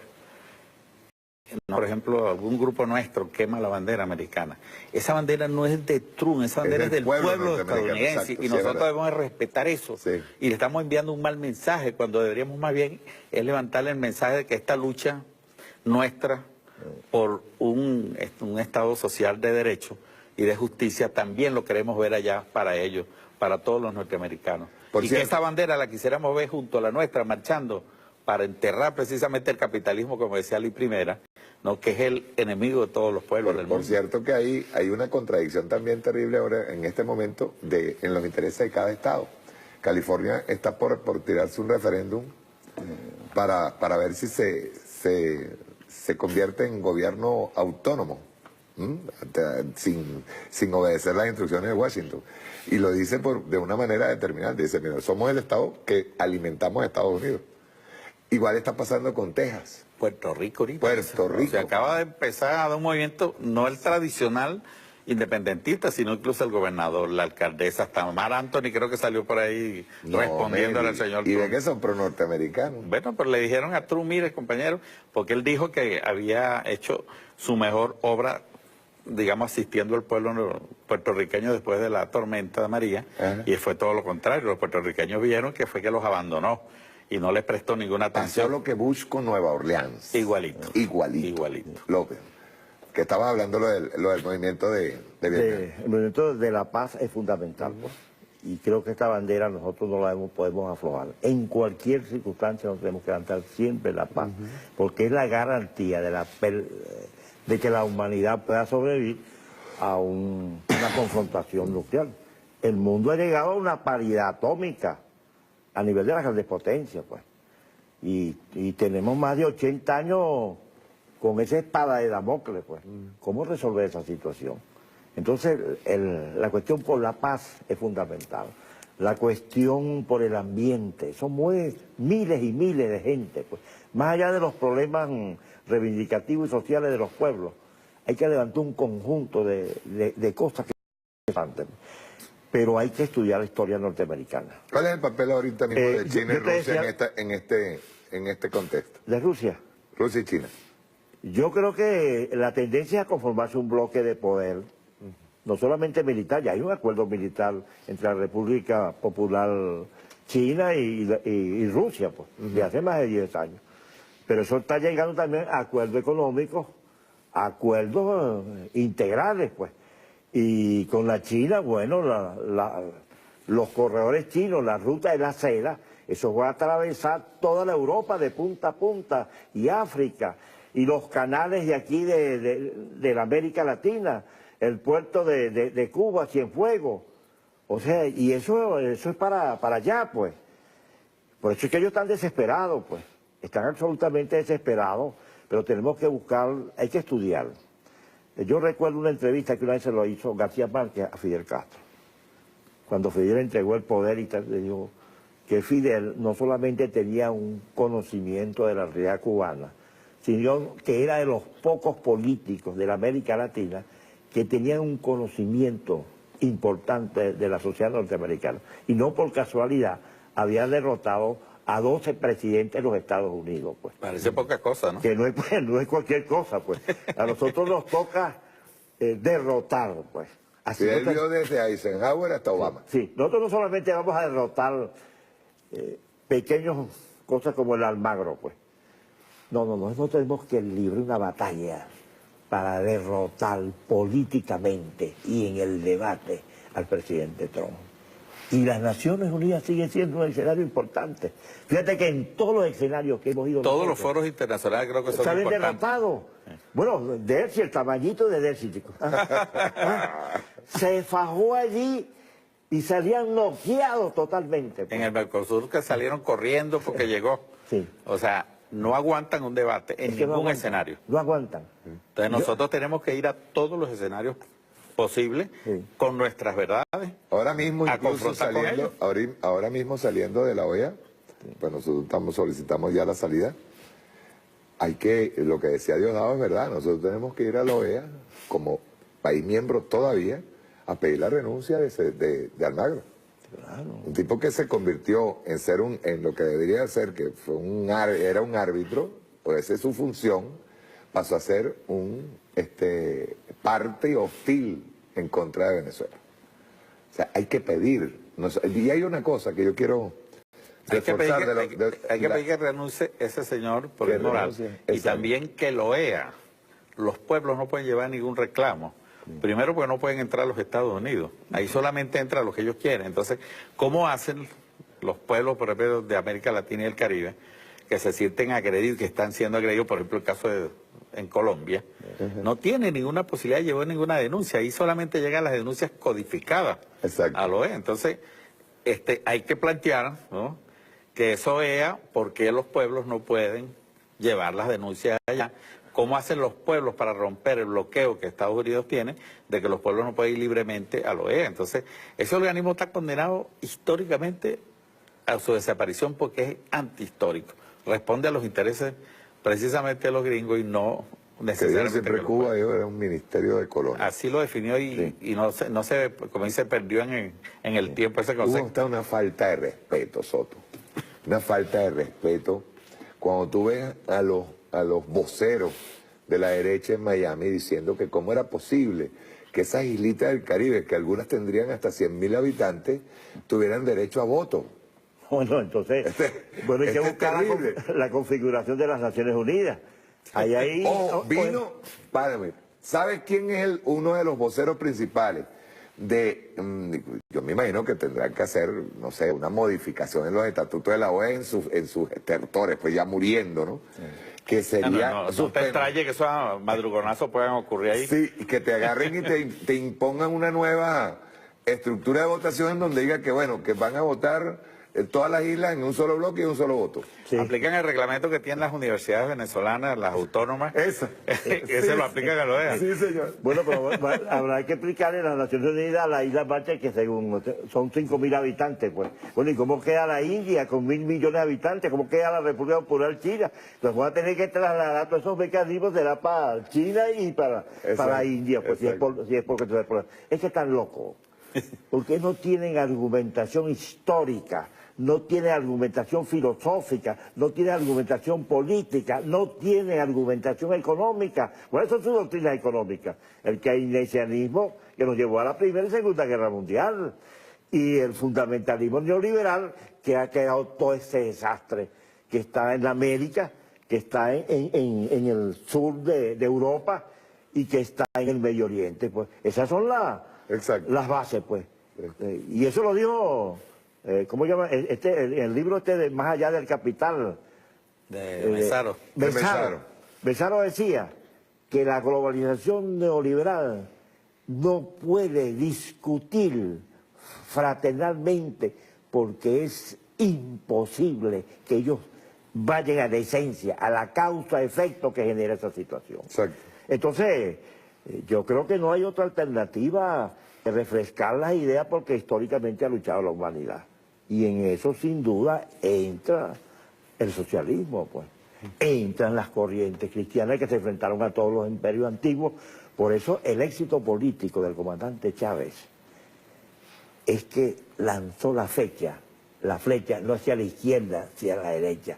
La lanzó primero en el pensamiento bolivariano y se apropió de allí. Y luego la lanzó hacia el pasado y se consiguió con aquel Cristo Redentor y la teología de la liberación. Se consiguió con el socialismo de Marx y Engels. Reivindicó a Trotsky, reivindicó el pensamiento de América Latina, el movimiento de los jóvenes, el movimiento de las mujeres, chicos. Es que es sorprendente. Y yo tengo un cierto tiempo en la lucha política. Yo te digo que yo tuve como 10, 15 años que tú no veías pocas mujeres en la lucha clandestina contra Marcos Pérez Jiménez. Y de repente tú vas a cualquier asamblea tremenda. Ahora, y cuando tú hablas esto con el pueblo venezolano, la gente se mantiene. Y te van 200, 300, 400 y no se van. No se van. Ahora, cuando tú empiezas con una cuestión subalterna a pelear por cambur y por tontería, eso no, el pueblo venezolano no quiere, Nacho. Sí. El chavismo está unido sólidamente en la base. Y el que se vaya se va solito. Se va solito. Yo creo que también, en gran parte de las derrotas que hemos sufrido en algunas posiciones institucionales, es el mismo de izquierda, que no se planteó profundizar en el debate. Pues. Yo fraternalmente le decíamos a los compañeros del Frente Amplio, 40 años en la hegemonía de los estados y los gobiernos allí, y el Frente Amplio no tiene unos gigas, chicos, no tiene un programa de radio. Llegaba la delegación de la América Latina y nosotros llegamos clandestinos a preparar la agenda. Teníamos que irnos el jueves para preparar todo el día sábado, el domingo llegábamos el lunes allá y el martes veníamos, oye, vale, uno salía aquí groggy, de verdad. Entonces yo creo que el gran derrotado es eso. Habría que dar muchos cuentos, pero yo recuerdo la lucha tremenda que libramos en Brasil con el PT de Lula. Los radicales de Lula se fueron, el alcalde de Belén do Pará, una ciudad bellísima, bueno, se fue. El de Porto Alegre, donde se hacían los encuentros mundiales de Porto Alegre, se fueron, pero se fueron 12.000. Donde comenzó la discusión del presupuesto participativo. Todas esas cosas, que nosotros lo asumimos eso en Carora, todas esas cosas importantes. Bueno, se fueron, pues. Bueno, se fueron 12.000, pero los 50 y pico millones se quedaron con Lula. Se quedaron con Lula. Y así también pasó un poco en Correa y en Ecuador. Hay que revisar por qué nos apareció Lenín Moreno, pues. Sí. Aquí un compañero que estuvieron allá. Reformista sí, reformista, y varios compañeros que estuvieron allá, civiles y militares. Y creo que yo le tengo muchísimo respeto al liderazgo de Correa. Claro, no es un extraordinario. Creo que no debía haberse retirado. No. Por lo menos ni siquiera por una cuestión de cansancio, creo que era, y el momento histórico no le permitía. Pero ponte, vamos al proceso electoral, y nos derrota, bueno, pero nos retiramos organizadamente. Exacto. Pues, y volvemos otra vez a reordenar lo que hizo López Labrador. ¿Cuántas veces nos derrotaron con fraude a López Labrador? El mismo Allende fue derrotado varias veces antes de llegar al poder. Pues. López Obrador es un fenómeno. Pasa que la gente poco conoce la historia, pero no había terminado la campaña cuando él se iba pueblo adentro a volverse a reunir con la gente, a hacer sus asambleas, a replantear las cosas, y esa perseverancia es lo que le está dando la victoria ahorita. Una pregunta. Voy a ponerme otra vez provocador. Yo hice una autocrítica hoy. Primero con respecto a nuestros cuerpos diplomáticos en el exterior que tienen que salir y defender. Pero también yo quiero agregar a eso que nosotros ya en este momento y pasando a la ofensiva deberíamos de tener una causa ya hecha para presentarla a la Corte Penal Internacional, incluso para ser presentada en el Consejo de Seguridad. Porque ellos están trasladando el tema OEA, lo están trasladando ahora a Europa. Hoy, como a eso de las 4 o 5 de la tarde, vi una noticia en donde estaba Federica Mogherini ya reuniéndose con el canciller de Colombia, y ella es de la Unión Europea, es la de seguridad. Es la canciller. Es la canciller y la de seguridad, sobre todo. ¿Por qué nosotros no hemos hecho ya dos dossiers, pues, en este caso, uno para el Consejo de Seguridad, no solamente contra Almagro, sino contra los Estados Unidos? Hay una agresión y probada, un bloqueo probado. Ellos no han podido, ellos se presentaron, por ejemplo, en el Consejo de Seguridad, hablando de narcotráfico, y no presentaron prueba alguna, y fue desestimado. En el caso de la Corte Penal también, ellos están diciendo, sí, este es un Estado narcotraficante, es un Estado tal, pero no presentan ningún tipo de prueba. De hecho, hoy lo explicaba Pedro, nosotros no somos un país productor, nosotros no somos un país sembrador, nosotros no somos un país de nada, sino es Colombia. Y nosotros somos el narcoestado, ¿me entiendes? No, y le han dado certificado de buena conducta a Colombia en materia de... Sí, eso es lo terrible. De estupefacientes. No. O sea, en la medida que aumenta la cantidad de drogas en su territorio y el tráfico, exacto, le dan un certificado de que lo están haciendo muy bien. Entonces uno se pregunta, bueno, ¿y cómo es la cosa aquí? La pregunta que yo me hago es por qué nosotros hemos tardado en montar expedientes y llevarlos pues como una demanda pues a la Corte Penal Internacional, que dicho sea de paso, dijo John Bolton, y a mí me parece que eso es peligroso. John Bolton, como vocero de Donald Trump, ya dijo que la Corte Penal Internacional está muerta porque pensaban juzgar a militares norteamericanos que actuaron en crímenes de lesa humanidad en Afganistán. Incluso, fue grosero. Ajá, pero hay una cosa que es terrible allí, porque aplicó el mismo tipo de sanciones que está aplicando contra funcionarios venezolanos, ¿verdad? En el caso de los funcionarios y fiscales, jueces y fiscales de la Corte Penal, pudiera utilizar ese tipo de mecanismos para que se dé una sentencia en contra de Venezuela. Mira, yo creo que hay unos tiempos, definitivamente. Nosotros estamos viviendo un tiempo de resistencia, prácticamente casi nos acorralaron, y estamos pasando por un momento de toma de iniciativa política. Okay. Y pudiésemos encontrarnos en un corto tiempo en un momento de ofensiva política, porque coincide con los tiempos del avance de China, porque ese proyecto de la franja y la ruta va a tener consecuencias de todo tipo, Mario. Y va a cambiar el esquema.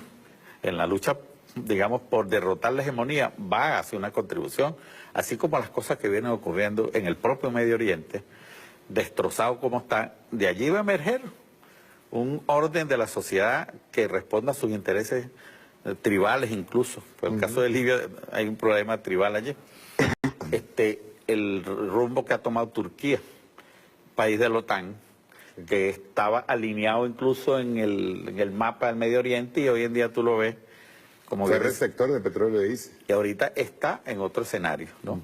Yo creo que se vienen produciendo situaciones, en la propia América Latina vamos a empezar a ver algunos momentos que nos permiten a nosotros pasar a la toma de la iniciativa y, digamos, empezar a... Por ejemplo, en el caso de Macri, está comprometido su gobierno. Yo creo que ese señor va para afuera. Ahora, a veces hay gente que se desmoraliza porque algunas derrotas, pero a veces no ve que tenemos algunas victorias también. Sí. Entonces, ¿qué es lo que creo? Que es el movimiento geopolítico, hay marchas y contramarchas, que es lo que estamos observando. Y yo creo que en eso, yo le doy una confianza tremenda al compañero Nicolás Maduro, porque ha sabido, ¿no? Así como era conductor de autobuses, pues también conducir una situación en un momento histórico. Perfectamente la lo conoce, y creo que ha tenido el tacto para que los movimientos pues sean, digamos, los apropiados. Eso no quiere decir que no revisemos la actuación de nuestro cuerpo diplomático, que hay acciones valiosas, que sé que están muy activos. Sí.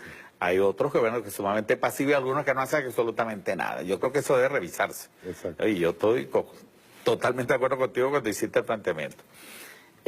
Pero creo que el tino del momento político lo lleva correctamente el compañero Maduro, y yo creo que incluso con victorias, incluso en momentos en que nadie las quería ver. Yo te puedo decir que el expediente de los migrantes era el detonante para la intervención militar, Mario. Sí. Y como cosas de Dios sería de Chávez, les explotó en la cara. Sí. Con el caso de que los migrantes empezaron a pedir que se querían venir. Entonces, eso hoy es una corriente, es un movimiento, y eso no lo va a parar nadie, porque es imposible que países que no tienen seguridad social puedan brindarle a los venezolanos lo que aquí tienen. Yo le oí clarito a una de las que se venía de Perú, que dijo, mire, esa gente ni siquiera tiene ley del trabajo, porque es que ya trabajan 16 horas, cuando aquí tenemos la reducción de la jornada de trabajo. O sea, son reivindicaciones históricas que comenzaron con el movimiento en los Estados Unidos, hermano. Entonces, incluso en el propio manifiesto de los trabajadores, el manifiesto comunista, ese movimiento de los trabajadores comenzó a luchar precisamente por la jornada de trabajo. Entonces, reivindicaciones que ya tenemos en Venezuela, no las vas a conseguir en ningún país de eso, Mario. Entonces, le estalló en la cara y eso se le viene revirtiendo. Y eso le viene ocurriendo con cada escenario que ellos han montado para agredir a nuestra patria. El mismo hecho de que ellos estén trasladando el tema OEA, lo estén trasladando a la ONU, a la Corte Penal, ya es una victoria nuestra, porque quiere decir que la OEA no pudo. No pudieron, y no pudieron en el Grupo de Lima. Entonces, esas son victorias que a veces nosotros no hacemos la lectura correcta, pero bueno, es que aquí las batallas a veces son de ese tipo, ¿no? Sí. Y bueno, iremos progresivamente avanzando, posicionándonos y con nuestros amigos, nuestros aliados, construyendo pues el horizonte ideal para pasar a una iniciativa y una ofensiva política. Esos son, digamos, el ABC pues de la ciencia política. Vamos para ir finalizando, un comentario final tuyo, Soto, y después un comentario final de Saúl. Bueno, yo creo que debemos tener fe. Y eso, la fe pasa por tener comprensión científica de las cosas. Hacer los análisis políticos de momentos, de coyuntura y de periodo histórico. Si tú no tienes una idea del periodo histórico en que estamos viviendo, que es la declinación del imperialismo yanqui y las limitaciones del capitalismo, los análisis de la coyuntura y del momento, si tú no articulas todo eso, te puedes enredar, pues, y no mires si ya hay avance o si hay retroceso. Yo creo que estamos ahorita en un buen momento político. Si comparamos el periodo tremendo y difícil que le ha tocado a la Revolución Bolivariana con la transición del comandante Chávez a Maduro. Eso hasta ahora no lo había resuelto ninguna revolución en el mundo.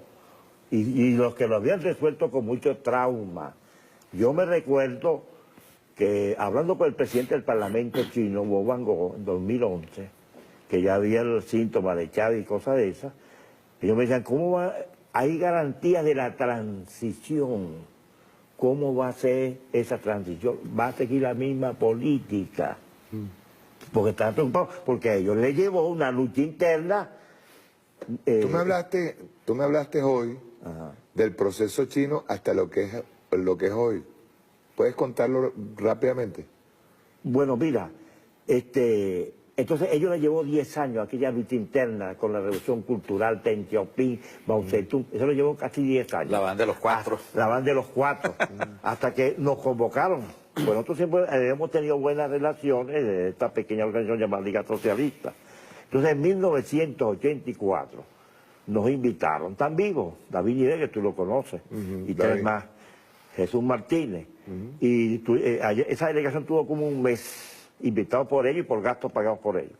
Y el centro era que ellos se iban a concentrar en su país, que tenían un plan para 50 años y que no iban a apoyar ninguna lucha armada en el mundo, pues, que se olvidaran de esa situación. Porque había un desorden bajo los cielos con esa literatura que ellos explican. Bueno, yo creo que estamos llegando a ese momento, pues. Creo que se han apropiado. Fíjate tú que desde hace 5 años para acá se comenzó de nuevo a estudiar a Mao. O sea, claro, de nuevo al regreso al socialismo. Claro.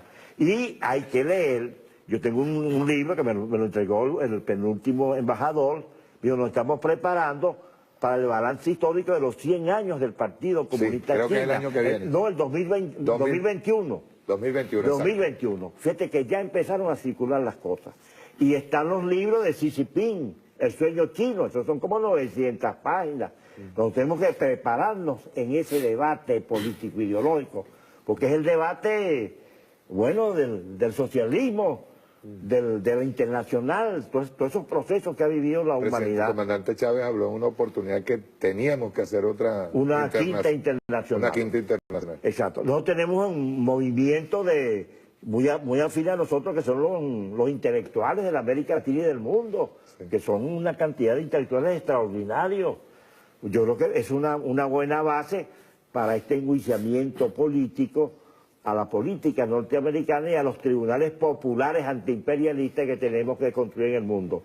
Yo creo que nosotros no podemos nada más quedarnos en los avances institucionales, sino que las clases, los obreros y los trabajadores, que son internacionales, tienen que jugar un papel importante en este proceso. Nosotros no somos un país petrolero que no haya organizado los trabajos de la energía a escala del mundo, chicos. Sí. Yo creo que es un tremendo error. Yo recuerdo cuando nosotros empezamos a estudiar que si la CELA y cosas de esas, hicimos una reunión en Bolivia, pues, con delegaciones de trabajadores petroleros de México, de Colombia, de Ecuador, de Venezuela, de allí y tal. Y de los Estados Unidos. Y de los Estados Unidos. Tuvimos hay trabajadores una semana discutiendo esa situación. Y por culpa de las limitaciones de los propios trabajadores de Venezuela, no le dimos seguimiento. Al año me invitaron a una reunión en Ecuador y dije, no, yo no quiero hacer turismo político. Entonces yo creo que tenemos que sentarnos, pues, y estos congresos de trabajadores tienen que lanzar una línea internacional para articular esa fuerza, porque si estamos luchando por el socialismo, yo no consigo el socialismo sin que los trabajadores asuman la dirección del proceso productivo, pues. Claro. Entonces eso es importante. Luego la cantidad de movimientos por la paz, la cultura, todas esas cosas tremendas. Yo creo que bueno, hay demasiadas tareas, pues. Y ahí tenemos que trabajar 16 horas. Y yo, bueno, yo estoy en esa onda, pues. Yo estoy en esa onda.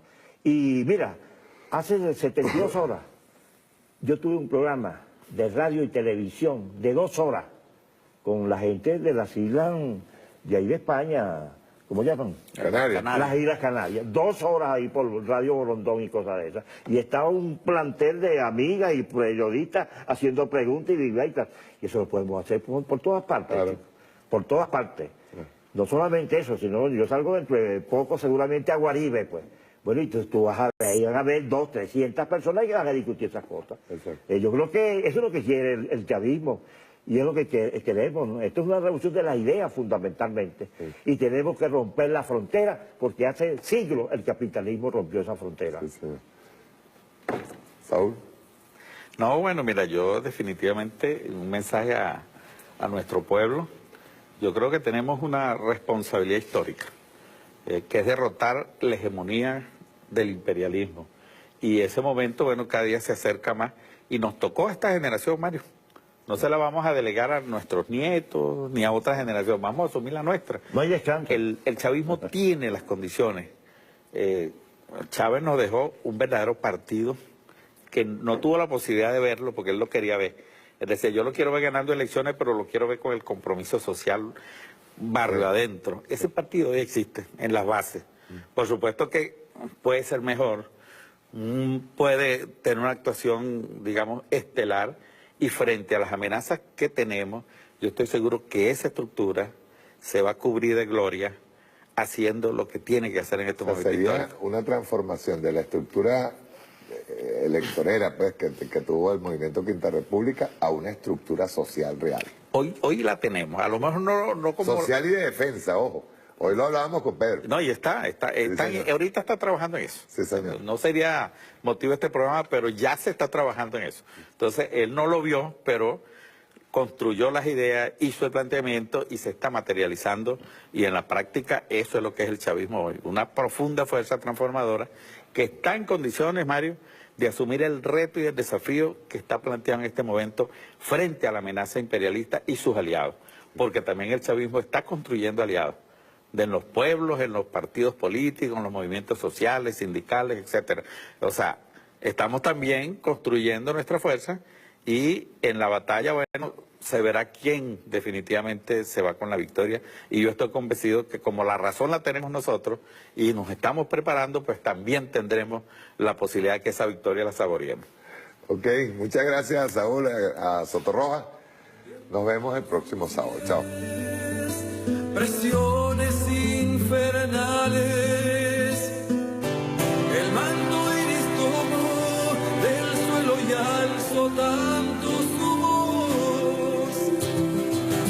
El pueblo se despertó del sueño. Cambiar todo lo que debe ser cambiado. Él les habla claro.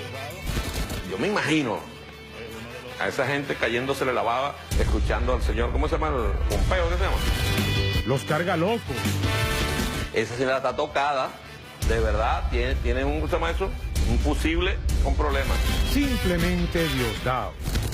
Muchos años de la mano con el pueblo, con el desvalido y con el más pequeño. A mí me resbala lo que digan. Ahora, lo que se dice en el mazo, sin truco ni maña, el mazo no engaña. Con el mazo dando. Miércoles a las 7 de la noche por Venezolana de Televisión, el canal de todos los venezolanos.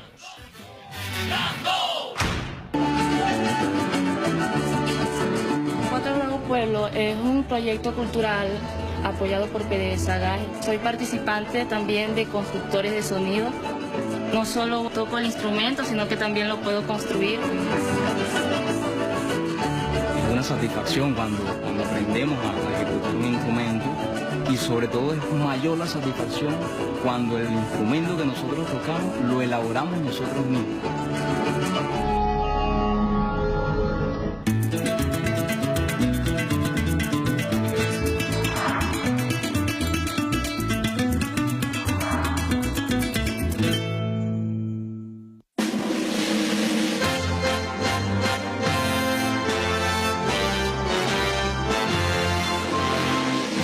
Bolívar, tu padre Bolívar. Lo hemos visto, Bolívar. Y un poco le pregunté en silencio, orando, aquella pregunta de Neruda: Padre, ¿eres tú? Y me respondió el mismo Neruda, desde el corazón: sí, soy yo. Pero despierto cada 100 años, cuando despierta el pueblo.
Este programa contiene elementos que no pueden ser presenciados